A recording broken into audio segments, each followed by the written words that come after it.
Още от древността човек търси начин да излезе от илюзията на обикновеното, да се докосне до нещо по-висше, да види невидимото. Но какво, ако това, което днес ние наричаме забранено, някога е било път към божественото, според нашите предшественици?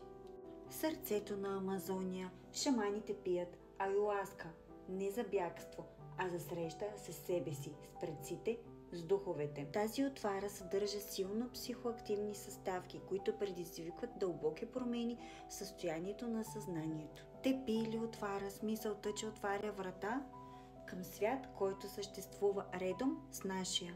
В най-древните текстове на Индия се пее за сома, свещена напитка, която дава сила, мъдрост и безсмъртие. Ние все още не знаеме точните съставки, но най-популярната хипотеза е, че е имало червена мухоморка, аманита мускаря, която е слабо токсична, но психоактивна. А в древна Гърция хиляди хора пътували до Елевзина, за да участват в ритуал, който остава тайна и до днес. Там се е пило напитката кикеон, за която се вярва, че може да съдържа психоактивни вещества, и след това те имали видения. Навсякъде по света преди хиляди години различните народи намират доста сходни неща. Че може би в съзнанието има врата и понякога нещо може да я отвори.